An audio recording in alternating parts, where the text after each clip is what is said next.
Hi everyone, good afternoon and welcome to another data protection webinar, this time in honor of International Data Privacy Day. And just a brief background on Data Privacy Day. So International Data Privacy Day comes up every year on January 28th, and the purpose is to raise awareness and promote privacy and data protection best practices. So we're very glad that you could join today, and you can tell that this is a big deal for us at Paystack by my background. So we can go ahead and get started. All right, so again, happy International Privacy Day in advance. And just before we start, I thought it would be best to go through some basic definitions under data protection. So if you joined the webinar in December, you definitely have a clear grasp of this already, and you know what these mean. But what is personal data and who is a data subject? So personal data basically just refers to any information that can be used to identify an individual. And a data subject is the owner of the personal data, also known as an individual who can be identified using personal data. And then what is data protection? Data protection refers to best practices, laws, and regulations which are designed to protect personal data from unauthorized access, misuse, loss, and disclosure. And why is data protection important? Well, as individuals, we have a right to privacy, which is in the law of every country in the world. And as a business owner or as a business that processes personal data, you also have a legal obligation to protect the data that you process.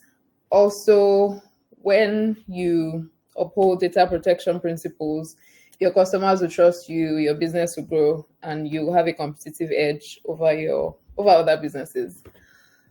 All right, moving on. So now we'll be looking at your obligations to your data subjects. Now that you guys are clear on who a data subject is and you have a firm grasp of the basic concepts. So the first obligation you have to your data subjects is to have a lawful basis for processing their data. And this means that you shouldn't just wake up one day and decide, okay, I'm going to process data for for like your personal use. This just means that you should have a lawful basis for processing personal data. So that can be contracts, that can be because your data subjects have consented to you processing their data. More often than not, you will be processing data based on a business relationship with your data subjects. So you must just ensure that under the law, there's a reason why you're processing the data. Okay, so moving on to the second point, you should be transparent on why you are processing data. This means that you should be able to articulate why you're processing the data, how you're processing the data, who you're sharing personal data with, and for how long. And a great way to satisfy this obligation is to have a privacy policy on your website. So I'm sure that you would have all seen, I'm sure you've all seen privacy policies at some point. So if you haven't, you can go to paystack.com/terms and you will see Paystack's privacy policy there. But a privacy policy is a very important document for every business to have, just because it displays transparency on your data handling processes, like I mentioned earlier. So it details why you're processing data, how you're processing data, and also who you share it with. The third obligation that you have is to process data securely. So that means that based on the kind of data that you're processing, you must ensure that you have security measures in place to protect the data. And that will be quite subjective based on the nature of the data you're processing. So if you're processing financial information, of course, you would have a higher degree of security obligations to live up to, versus say that you're only processing first name, last name, and phone number. But that does not mean that if you're processing only first name and last name and phone number, you shouldn't have advanced security measures in place.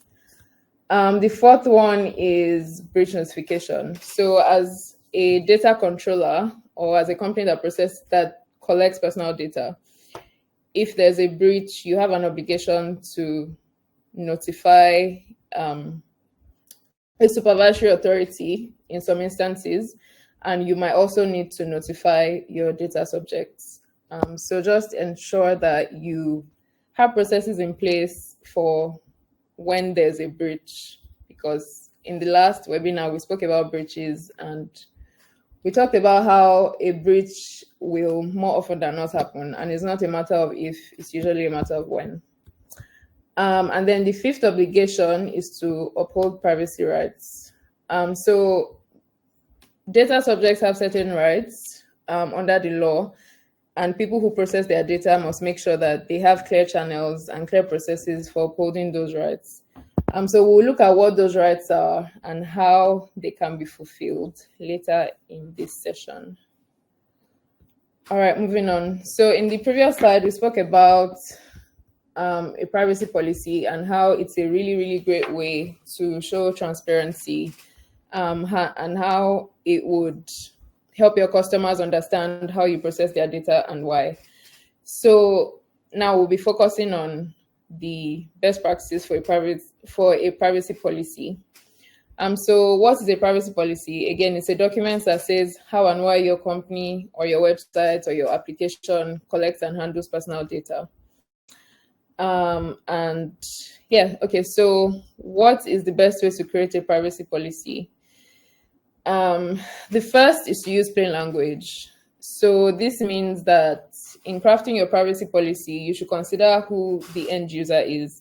Think about who will be reading the privacy policy and use language that will appeal to them, that they'll be able to understand easily. So if you have a product that is for children, you want to use like the simplest of terms. You can use icons, you can use cartoons, you can use different types of illustrations to get your message across. So when crafting your privacy policy, it helps to use plain language that your target audience would understand. Secondly, you should specify how you collect data. This can be through direct or indirect means. So direct collection means that you are collecting directly from the data subject. And indirect collection can mean that you are sourcing data from public sources or from some other third-party source. But your privacy policy should always say where you are getting personal data from, so that your customers are aware of how you obtain their data. Okay, and then the third point is explain why you're collecting the data. So like I said, you don't just want to collect data for the sake of collecting it. You want to say, we're collecting your data to be able to provide you with the services, or we're collecting your data to be able to process your orders that you may place on our website, or so forth. But always state why you are collecting data, because it shows transparency again. The fourth point is say who you'll be sharing the data with, and which third parties will have access to the data. So you also want to let people know that, okay, we're collecting your data for XYZ reason, and we'll be sharing this data it could be for identity verification, for instance. So say that you sign up on Paystack. If you look through the privacy policy, it says that we may share your data for the purposes of verifying your identity. So for KYC purposes. You might also share data with your delivery partners if you have an e-commerce website, for instance. So it's a good practice to tell people who will have access to the data that you are collecting from them. Also, your privacy policy should highlight the rights of users. So say that, yes, we're collecting your data for XYZ reason, but also in relation to your data, you have the following rights, which again, we'll look at subsequently. Also mention retention. Tell people how long you'll be keeping their data for. It's bad practice to retain data indefinitely, because once you no longer need it, you should delete it. So you want to let people know that you're retaining their data for X number of years, and in line with legal requirements. So an example here is if you're a business that does KYC or identity verification. When people sign up to use your service, you will collect their data. That can include their home addresses, proof of ID, or documents related to that. But you want to let them know that even though you will retain that data, you won't retain it for longer than you need to under the law. So depending on your industry, the CBN requires that KYC data be kept for, I think, about 7 years usually.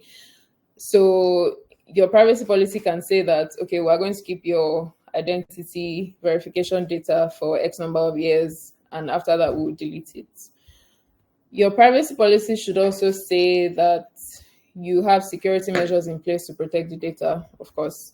Again, this will depend on the nature of your business and the nature of the data that you're collecting, but it's good practice to let people know that you are thinking about how to secure their data.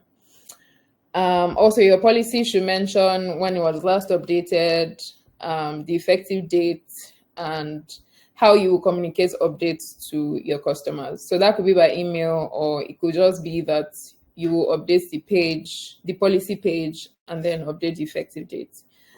Lastly, your privacy policy should contain contact information. That could be of your data protection officer if you have one, or just a general support email saying that if you have any questions about this privacy policy, you can reach out to us on hello@paystack.com or a similar email. All right, moving on to data subject rights. So as I mentioned previously, another obligation that you have as a data controller or as a business that collects personal data is to honor data subject rights. And you also want to add that in your privacy policy, just so that your customers are aware of what their rights are in relation to their personal data. So data subject rights refer to the rights that individuals have regarding their personal information that companies collect and process.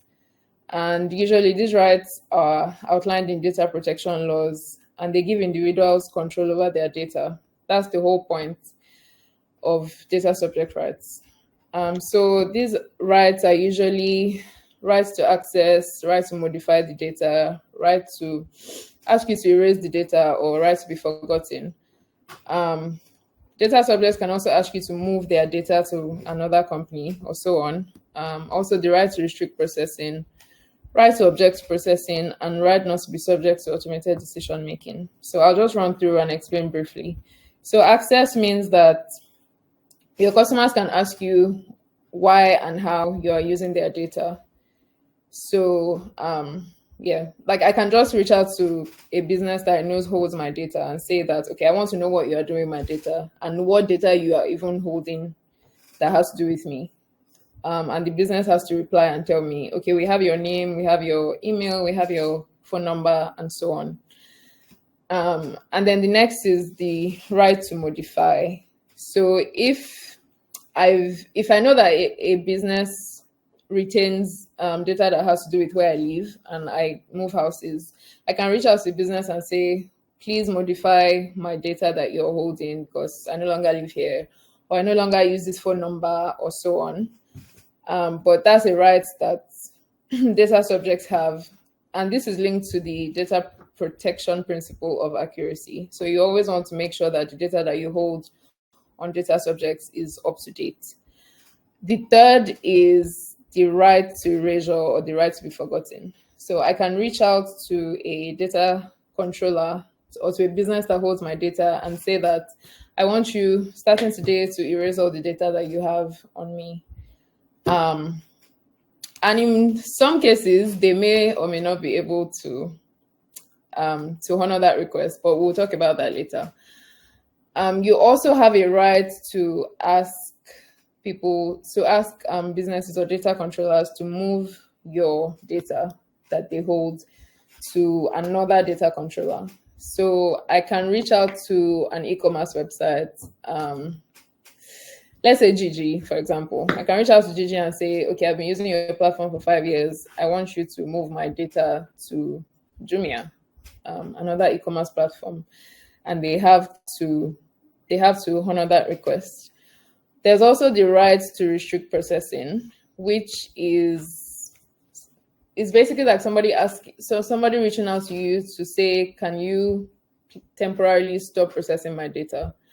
And this usually arises where there is some contest relating to the personal data. So maybe it needs to be updated, or there's some other conflict going on that needs to be resolved regarding the personal data. And so the business has to stop processing it in the meantime until that other issue is resolved.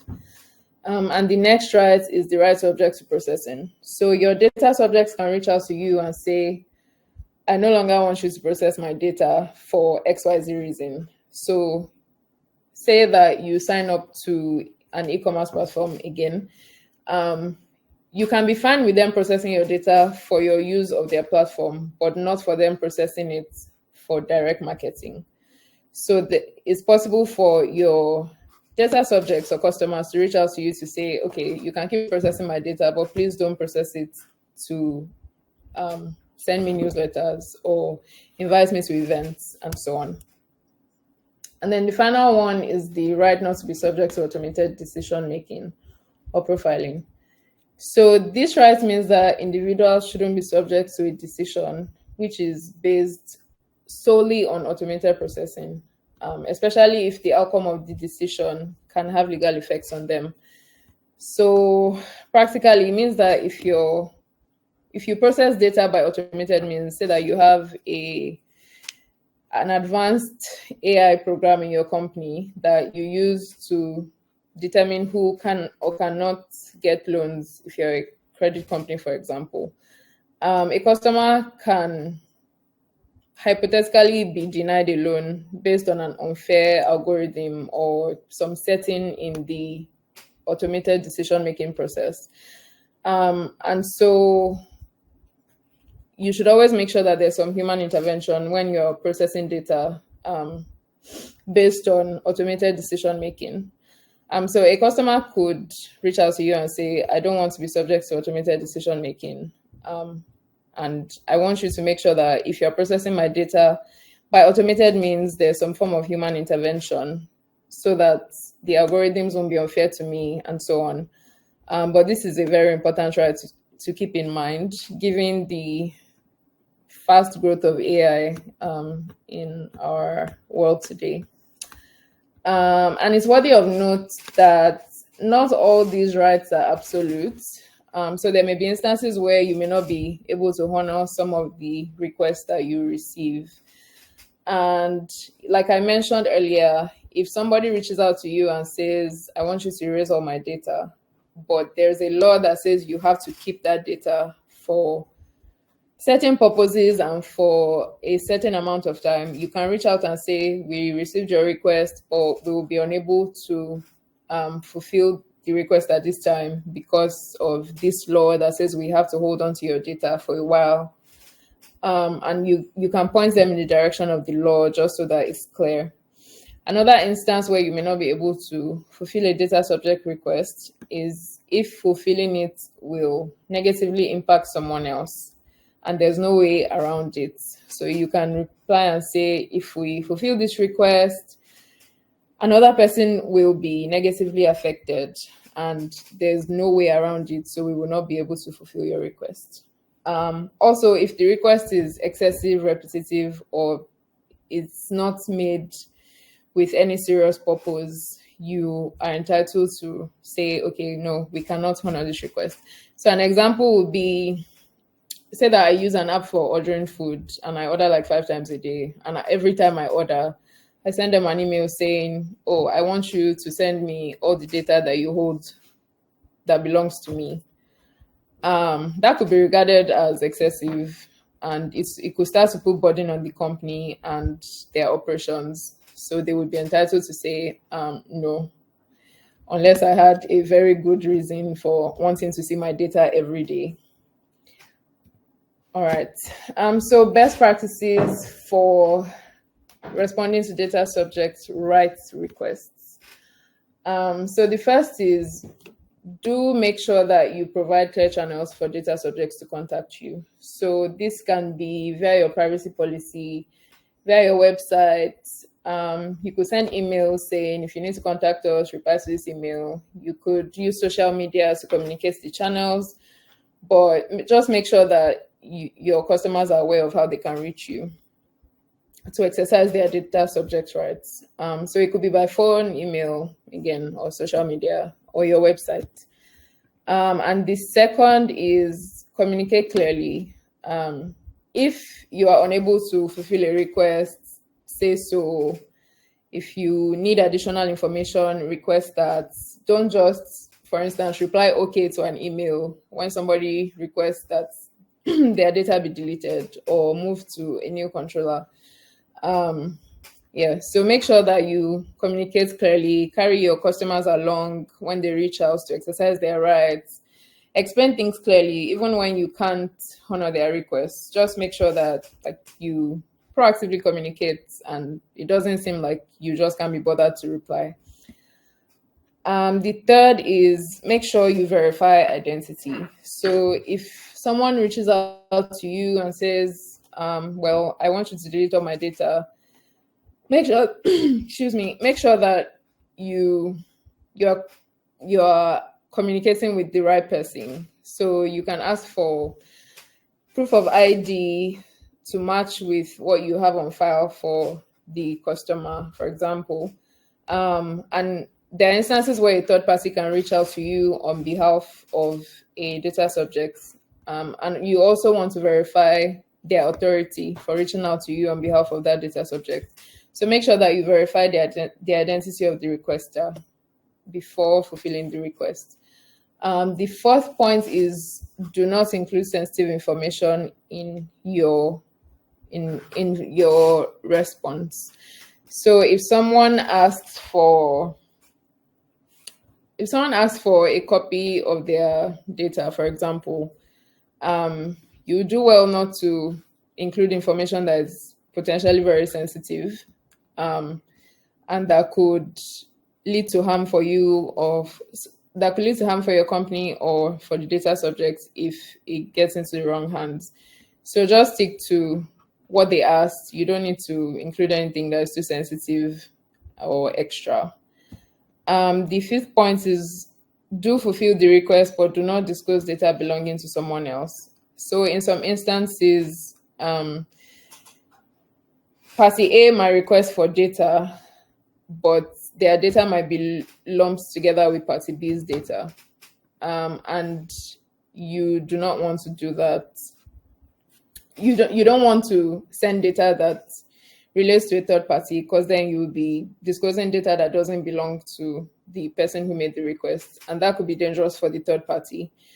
So make sure that in instances like this, you completely purge the data of anything that would refer to the third party. And if it would be impossible to do so, then you might not be able to grant that request. Also, in responding to data subject rights, you want to respect deadlines. So usually different countries will have different deadlines for when you have to acknowledge or respond or provide the requested information. But you should always aim to do so. You should always aim to acknowledge the email first, or in whatever medium it comes through. You should always aim to acknowledge the request first and then provide the information. So in Nigeria, you would usually have 30 days to acknowledge the request, and then subsequently you provide the information. In Ghana, you will need to respond to the request within a reasonable time. Even though for access requests, you have to respond within 21 days. And then in South Africa as well, you have a reasonable time to respond to the request. But even though it says reasonable time, best practice is usually to do this within 30 days. Because if there's a delay, your data subject can, go to a supervisory authority and say, oh, I made this request and these people haven't responded. They've not even acknowledged my email. And your company could get into trouble for that. The seventh point, always keep records. So you want to make sure that you're keeping records of all the requests and how they were handled. And just make sure that in doing this, you are respecting the rules of data privacy. So not everybody in your company has to have access to those records. It could just be the team that interfaces with data subjects, the team that handles data subject rights, that will have access to those records, because some of them could contain personal data that you don't want everybody to see. The eighth point is to always train your employees regularly. Best practice is to make sure that you have annual trainings for all your employees and also have role-based training.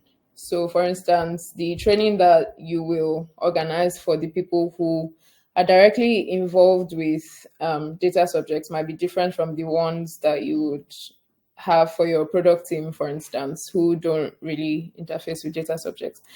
But in any case, just make sure that you take time to train your employees regularly, and that they're aware of data subject rights, they're aware of data protection best practices.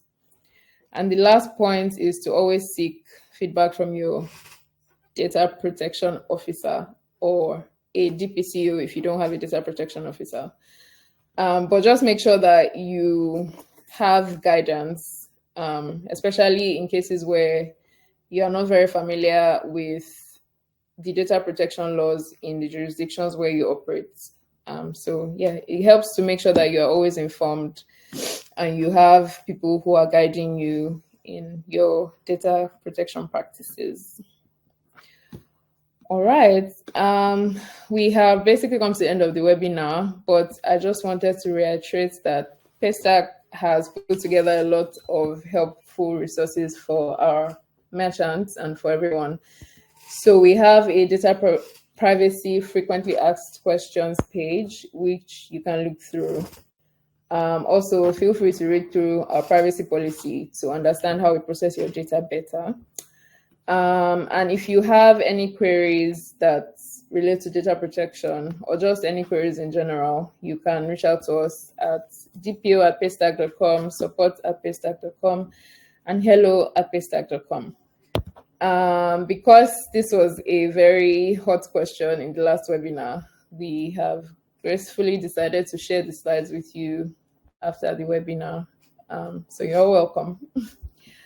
First off, just huge shout out to Shay, our DPO, our data protection expert, who has taken us through all the ways to ensure that you're compliant, ensure that your customers trust you, and ensure that they always have access to their data in a lawful manner, of course. Thank you so much, Shay. We're super excited. So as I mentioned, we have the questions tab.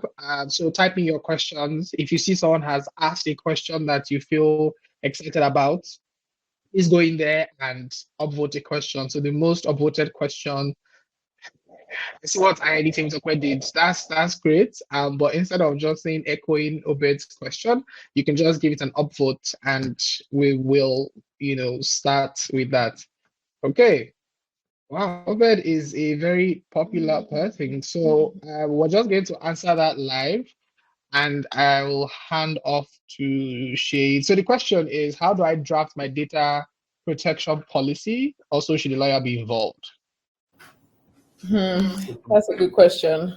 I think yes, you should definitely involve a lawyer unless you have legal experience or data protection experience. Because your data protection policy, of course, has to take into account the laws of where you operate, and you might not be very familiar with that.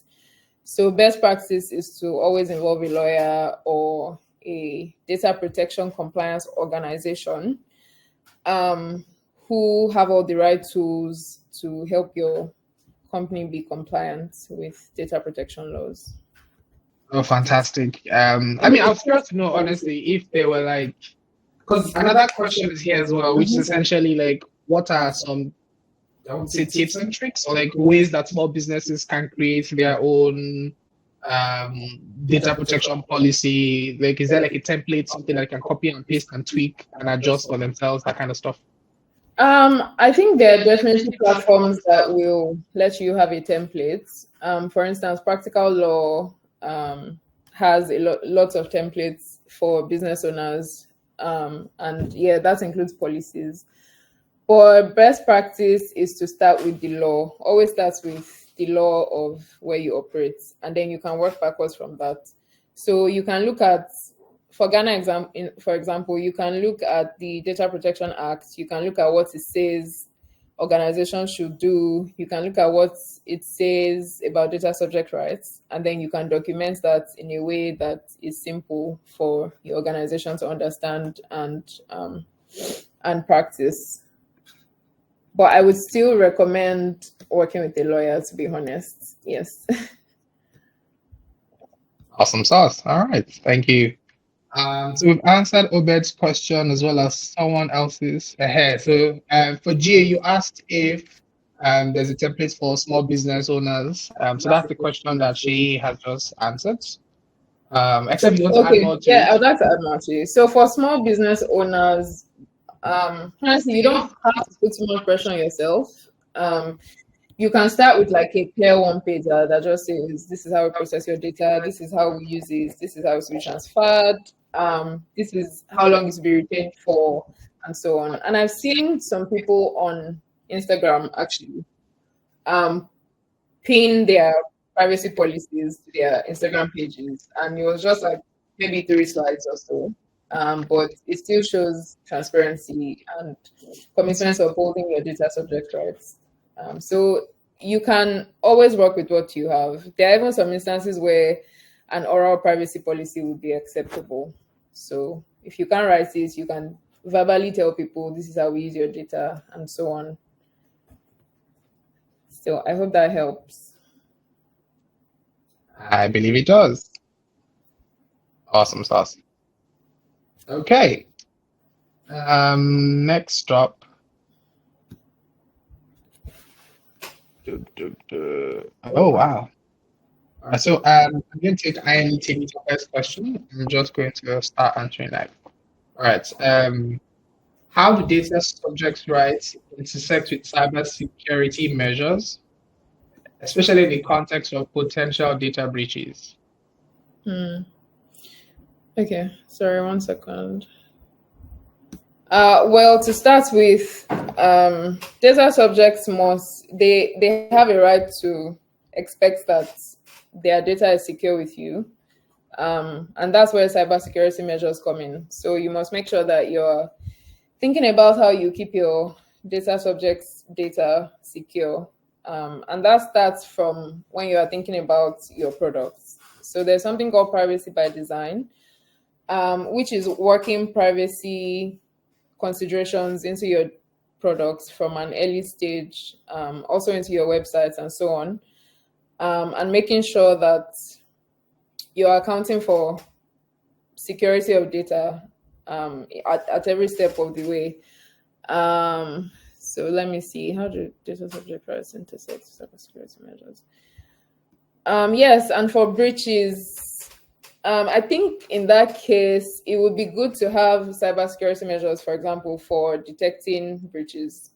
So that's one example, because breaches are very time sensitive, and in some cases, you have a definite number of days within which you have to report to your supervisory authority or to the data subject. So I would say that you must make sure that your cybersecurity measures put you in a place where you can adequately and sufficiently uphold the rights of your data subjects, especially for breaches. So you must make sure that if there's a breach, it doesn't go unnoticed for months or so on. Make sure that your cybersecurity measures are so tipped up that if there's something wrong, you can immediately tell and you can notify your data subjects if needed, so that they can also take measures to mitigate the breach. So I hope that answers your question. Awesome sauce. Thank you. Also, I'm going to post that once I ask the next question, but we did touch on Breaches. breaches in our last webinar. So if you're curious about that, and you were not available, I'm going to post the link to that shortly. So just click on the link, watch that video, and just so that you can get up to speed. If you have any questions, remember you can send in your questions. So we have an FAQ, data privacy FAQ. We're going to pull that up as well. If you have any issues, you can just reach out to dpo@paystack.com or support@paystack.com or hello@paystack.com. We're willing to answer any questions. My audio is bad. I'll tell Shay to mute and it should be a lot better. Okay. Our next question is from Said Mustafa says, please, my company's DPO just left. How do you appoint another one? Well, I'm curious to know how you appointed the one that just left. And I mean, it's likely to be the same process. So just make sure that you're looking out for someone with enough experience, someone who has taken lots of certification courses, someone who has relevant or requisite experience and knowledge with data protection. And you could also consider using a data protection compliance organization, depending on what kind of data you're processing. If there's no obligation on you to have a DPO, you could use a DPCO instead. Which one was the DPCO? I said it now. So a DPCO is a data protection compliance organization. And I believe NIDA has a list of, sorry, not NIDA, the NDPA. The Nigerian Data Protection Commission, NDPC. They have a list of approved DPCOs that you can look through and decide which to work with. All right. Awesome sauce. Next up, we have Grace Amor, who says, do churches need to have data protection policies? Yes, as long as they process personal data, they must have data protection policies, and also a privacy policy that says how they handle the data that they process. All right. So I have a very interesting question that I'm excited by. So if I receive payments on Paystack, Paystack collects that data. Is that covered by Paystack's policy, or will it be covered by my policy if I do not take that data anywhere else except on Paystack? So a bit of both. Paystack's privacy policy is pretty extensive, but as a merchant, you also need to have your own merchant privacy policy that is on your website. So when people go to your website to pay and then it redirects them to Paystack, on your website, they'll be able to see how you are handling their data. So your privacy policy will say, for example, we collect your financial information, card information, and we share with our payment processor, i.e. Paystack. So that's an example of something that can go in your privacy policy. But to answer your question, Paystack's privacy policy is very extensive, but as a merchant, it's also your responsibility to have a policy. Even if you do not save the data anywhere else except Paystack, it still helps to let your customers know that you are using their data to process payments and so on. Awesome sauce. All right, so I'm just scrolling through questions now. And thank you so much, everyone who has sent in questions. So Kabani has a question. Is it necessary to have data protection measures up when running an MVP? Yes, absolutely. So I previously mentioned something called privacy by design and default. And when you're running an MVP, you definitely want to start thinking about privacy because, I mean, the goal is for you to go live with your product, right? So you want to start thinking about how to work in privacy considerations into your MVP. So, for instance, if you have a website and people can sign up and provide their emails and passwords. This is just a very basic example. So privacy by design would be, the password field, how if you type characters, there's like a little eye that you can press to see the actual characters. There are websites where if you type in your password, it's just there in plain text and someone can copy it. And that's just a very basic example. But the point is, you definitely need to have data protection measures in place when you're running an MVP. Also, because usually an MVP involves real customers and real personal data, right?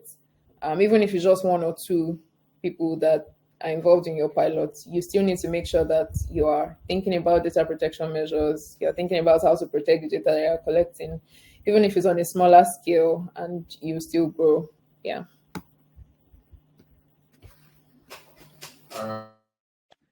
Alrighty. Just wanted to mention that please make sure you're checking out the chat.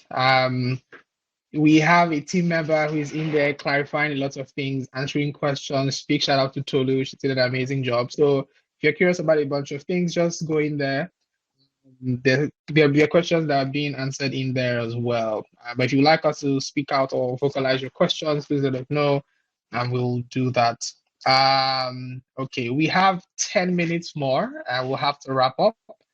So I'm just going to go through what questions have the highest number of votes.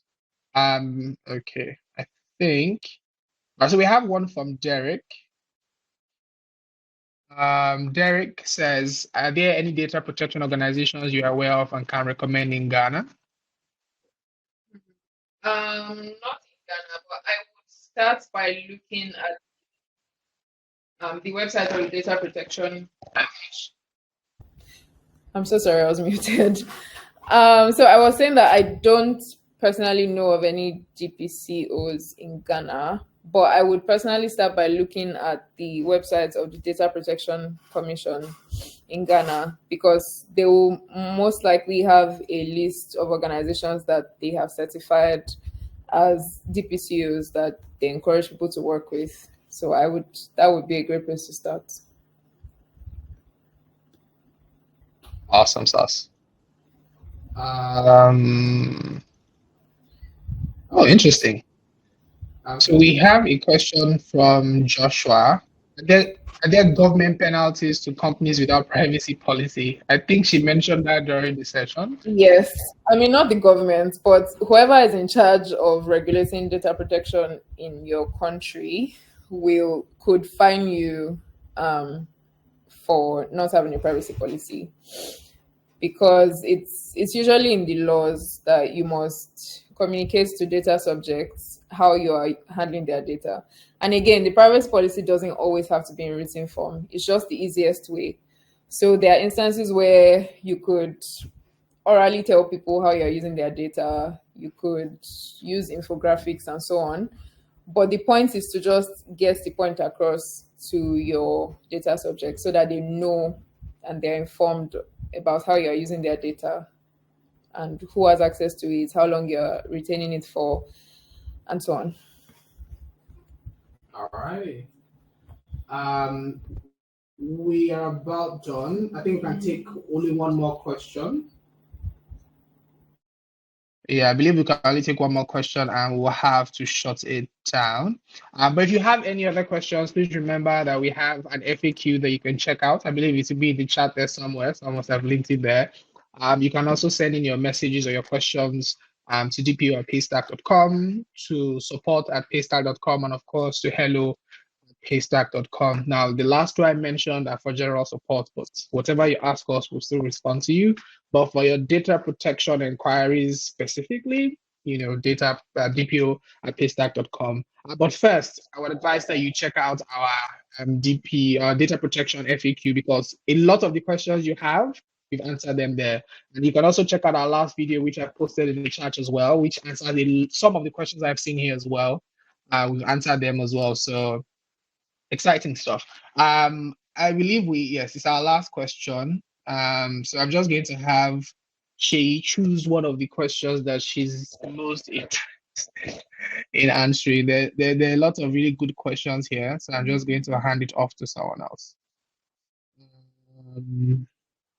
Yes, there's one about large Yeah, data I think that's the one. from Martha. Yes. Fantastic. All right. Congratulations, Martha. You're sign up. Okay, so the question is for organizations like Paystack who have to deal with large data from customers, is it wise to use automated tools to implement data privacy requirements, especially since privacy requirements from regulatory bodies keep varying? Yes, so this is called privacy enhancing technology, actually, and it's like if you can afford this, absolutely go for it. So this doesn't relate, like just to mention that this isn't related to the right not to be subject to automated decision making, because in this case,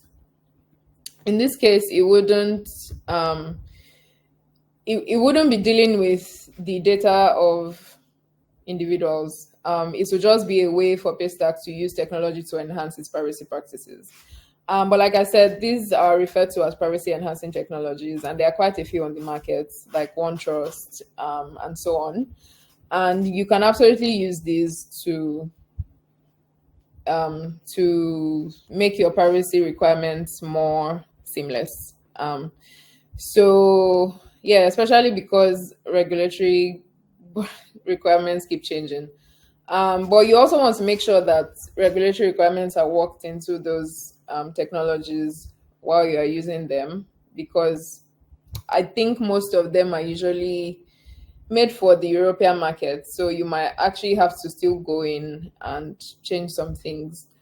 But I would definitely recommend using technology to make your processes better. If it means that there's more automation and less having to remember things, like remembering deadlines and so on, um, it would definitely help you.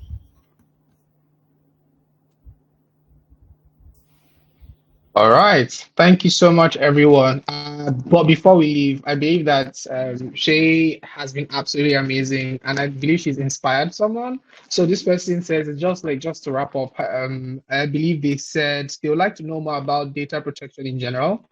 So are there certification courses that you can recommend? So just very quickly, sharply, so that we can wrap up. Um, yeah, I would start with a lot of general reading, especially if you don't have a legal background. You, I mean, you don't really need to be a lawyer to be a data protection um, officer, or but I would start with a lot of general reading before you even think about certifications, because it can be ridiculously difficult to try to write a certification course without any prior knowledge. It would be very abstract and it might be difficult for you to understand certain things. So I would start with general reading, maybe a course on Coursera or Udemy, and then try your best to get hands-on experience, because honestly, like there's nothing better than hands-on experience. If I had to choose between certifications and hands-on experience, I would choose hands-on experience, because you know what's really happening in practice. It's not just theory. So just to recap, I'll start with general reading, like a simple course on Coursera or Udemy, and also trying to get hands-on experience. And then I would then look to like bigger certification courses like the CIPP, and so on. But me. All right. Thank you so much, everyone. Thank you so much for being here. We have run out of time. Once again, if you have further questions, if you have anything else that you want to let us know, anything you're curious about, please reach out to us, tpu@paystack.com, support@paystack.com, and hello@paystack.com. You can check out our FAQ that we've shared. You get this video, this recording in your email, as well as a link to the presentation that Shaitan has prepared for us. So thank you, everyone. Have a great rest of your day and happy weekend in advance, I want to say. All right, so until our next webinar, see you and take care. Bye.